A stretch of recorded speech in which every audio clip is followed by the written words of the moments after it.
Presidentja e Kosovës Vjosa Osmani ka theksuar se drejtësia për fëmijët, gratë dhe të gjitha viktimat e luftës është borxhi më i madh që ka Kosova si shtet dhe si shoqëri.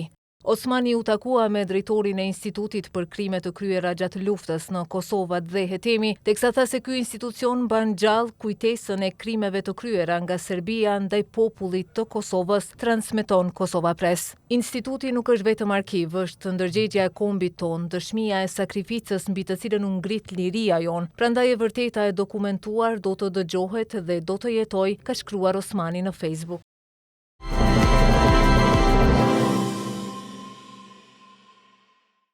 Michael Durkee, ish këshilltari i ish komandantit të NATO-s për Evropë Wesley Clark, gjatë dëshmisë së tij i ftuar nga mbrojtja e ish presidentit tha që ka mohuar se i kujtohen disa nga ngjarjet në të cilat pretendohet se UÇK-ja ka kryer krime. Dëshmitarit ju prezantua një dokument i vitit 1998 ku thuhej se me 19 korrik të atij viti UÇK-ja kishte filluar një sulm të madh në Rahovec. Sipas dokumentit mendohej se rreth 85 serb janë mbajtur të ndaluar nga UÇK-ja, ndonse 35 prej tyre janë liruar. Aty thuhej se prej gushtit 1998 të paktën 40 persona nuk dihet se ku janë, si dhe ka raportime që janë edhe 17 persona të tjerë që janë rrëmbyer nga një fshat afër Rahovecit. Nuk më kujtohet ky raport konkret. Jo, tha Durkee. Avokatja Nina Tavakoli kundërshtoi pyetjet e prokurorës duke thënë se ato duhet të fokusohen në çështje që kanë dalë nga pala thirrse dhe se ata nuk kanë bërë asnjë pyetje se çfarë ka ndodhur në vitin 1998. Pas kësaj ndërhyri kryetari i trupit gjykues Charles Smith duke thënë se janë pyetje për të testuar besueshmërinë e dëshmitarit dhe në favor të argumenteve të tyre.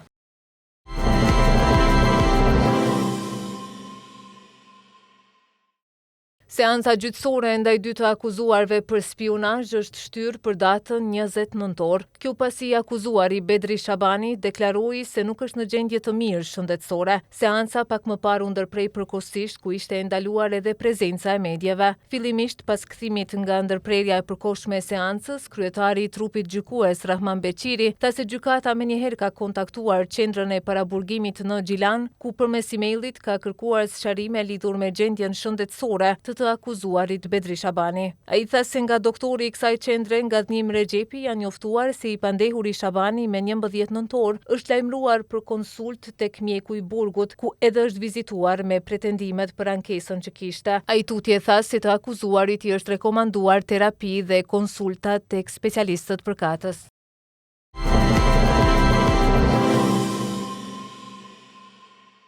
Zëvendës kryeministri në detyrë i Kosovës, Besnik Bislimi, ka njoftuar sot përfaqësuesin e posaçëm të Bashkimit Evropian për dialogun Kosovë-Serbi, Peter Sorensen, lidhur me një çështje serioze që po pengon mbështetjen institucionale për shqiptarët në Preshevë, Bujanoc dhe Medvegjë. Sipas Bislimit, 3650 nxënës shqiptar në Lugin po përdorin 35448 tekste shkollore të financuara nga qeveria e Kosovës pas kërkesës zyrtare të Këshillit Kombëtar Shqiptar. Ai theksoi se qeveria ka përmbushur plotësisht të gjitha obligimet ligjore dhe institucionale për këtë progres.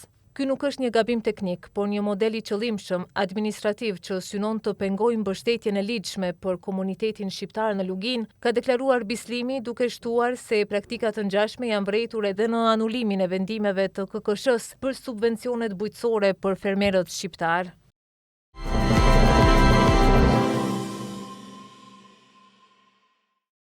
Aleanca për Ardhmërinë e Kosovës pritet të mbajë sot mbledhjen e kryesisë së saj qendrore, në të cilën do të marrin pjesë edhe kryetarët e degëve të partisë.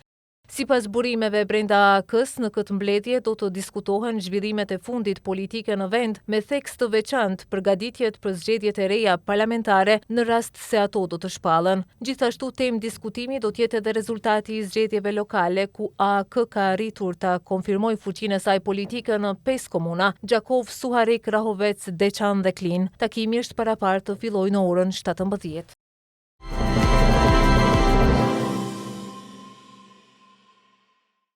Për të tretën herë, punëtorët e radio-televizionit të Kosovës kanë dalë në protest për të kërkuar që të ekzekutohen pagat e tyre. Gzim Bimbashi nga sindikata e punëtorëve i ka bërë thirrje kryeministrit në detyrë Albin Kurti që të veprojnë ngjashëm siç kishte bërë në gusht të këtij viti dhe t'i ekzekutoj pagat. Ndërkaq ata në protestën e sotme njoftuan se nga e hëna do të hyjnë në grevë e ku ju bëri thirrje të gjithë punëtorëve që nga ora 11 deri në orën 12 të mos punojnë asgjë.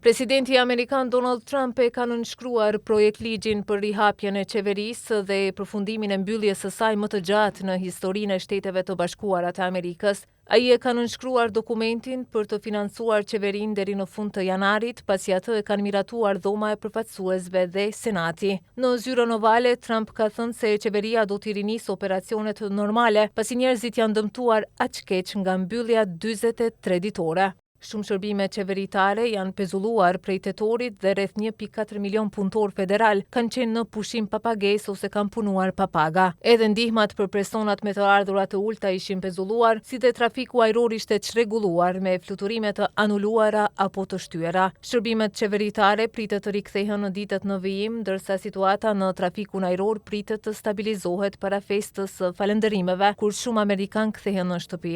Festa këtë vit shënohet me 27 nëntor. Besohet se edhe kjo datë ka ndikuar që kongresistët t'i rrisin përpjekjet për të arritur një marrëveshje.